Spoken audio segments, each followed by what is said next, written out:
5-4, long and synthetic division. Number 1, divide using long division. Check your answer. So let's take a closer look at it. Setting up my long division, I'll add the 5x squared minus 2x plus 6 on the inside and the x minus 1 on the outside. So let's divide it.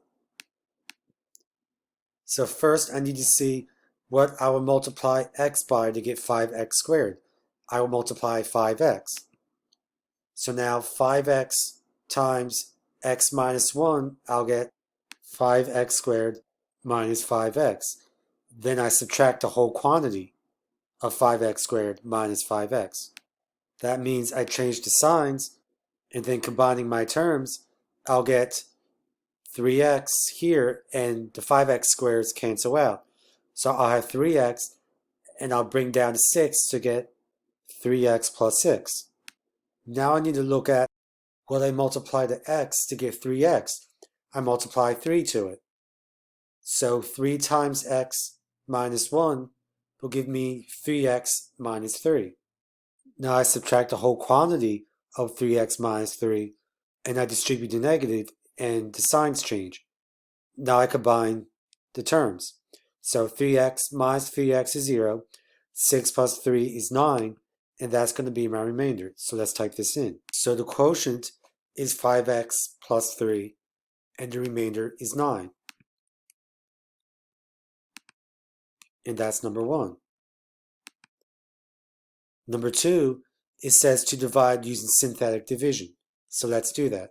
So I start off by taking the denominator, what it's being divided by, and take this negative 4 here and make it a positive 4, and I write this here. So then I take my numerator and I will take the coefficient of each term and write it along here. So I have 1, 7, negative 2, and 2. Now this is important. If one of these terms were missing, say we had x to the third minus 2x plus 2, and no x squared term, you'd have to put in a 0 as a placeholder. So now let's do the synthetic division. So I start by bringing down the 1. Then I multiply 4 times 1, and I get 4, and I write that underneath the 7. Now I combine the terms, and I get 11. Now I do 4 times 11, and I get 44, and I write it under the negative 2.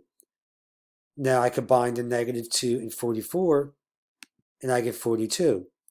Now I do 4 times 42, and I get 168, and I write that under the 2. Then I combine the 2 and 168, and I get 170. Now my last number is always my remainder, so I have a remainder of 170. Working backwards, now this would be my constant. So 42 is my constant. Going back again, 11 will be my x term. So plus 11x. Going back again, I add 1 to the exponent, I'll have x squared with a 1, so 1x squared. Now this will be my final answer. X squared plus 11x plus 42 with a remainder of 170.